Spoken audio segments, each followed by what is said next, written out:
This is my plant of the month in August, the African feathergrass, Pennisetum macrourum, and it really claims the centre part of the garden here in August, the latter part of August, when these wonderful plumes rise up out of the basal clump of foliage. It grows in open spaces along riverbanks and in pioneer places in Africa, and it really needs free drainage to do well. And we're on a south facing slope where the ground, even though it's heavy, drains very freely here in Somerset.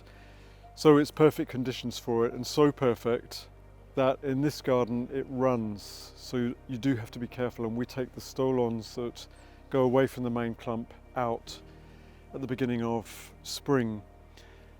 It doesn't always behave like that. In some gardens it stays as a clumping plant, in other gardens it races. So it's something you need to think about being careful of including in planting schemes. But here I've used it as the emergent through lower plantings that can allow it to have its reign, have its moment here in August and sit below it. And what I like about it for here is that we are a windy site. It's very open, it's a still day today, but when the wind moves through the site, you get this tremendous movement in these plumes which chart the movement of the wind. So for us it becomes this kinetic element in the garden which is incredibly special and something that I really wouldn't want to be without.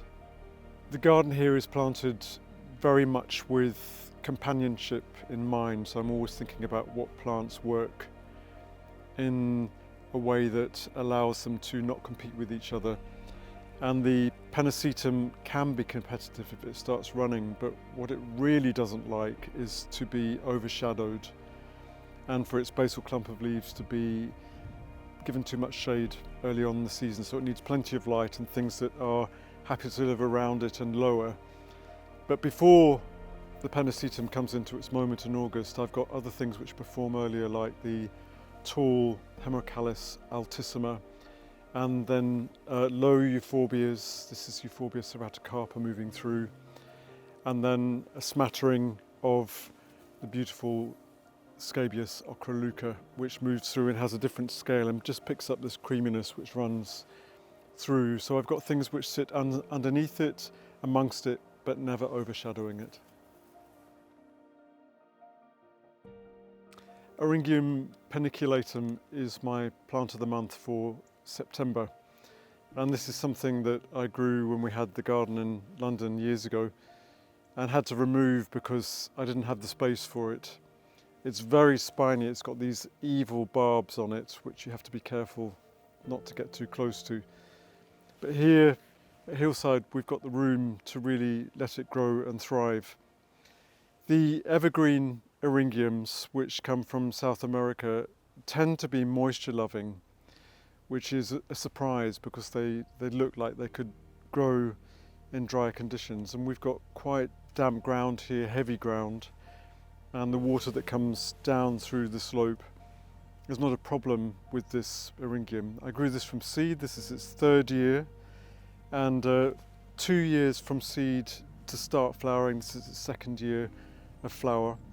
And it forms this wonderful architectural basal rosette, which is good all year round.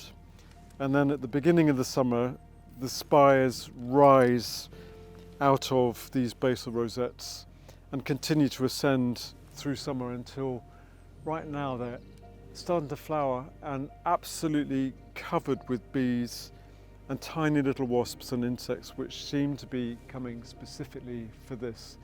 So they're these like little hovering castles of life. The Eryngiums are a wonderful thing that I use for their architectural presence and their thistly feeling, which will give a planting quite a particular atmosphere. And this one, of course, is one of the most dramatic plants in the garden. I have used one called pandanifolium, which has much bigger leaves. This is much more contained and easier to use, taking just about a metre at the basal rosette. When I first saw this plant growing in the Pampas in Argentina, it was growing with Verbena bonariensis and big stands of Cortaderia going off into the distance. It's a very dramatic scenery. Here in the UK, it needs more light to fall onto its basal rosette, so I've got it here with quite open planting around it. Here we've got the Successia growing alongside it, and low Hemerocallis and Geranium sanguineum, tiny monster just growing around the base, so that the rosette actually doesn't ever get overshadowed and can rise above and show its architecture amongst the plants that it's growing with.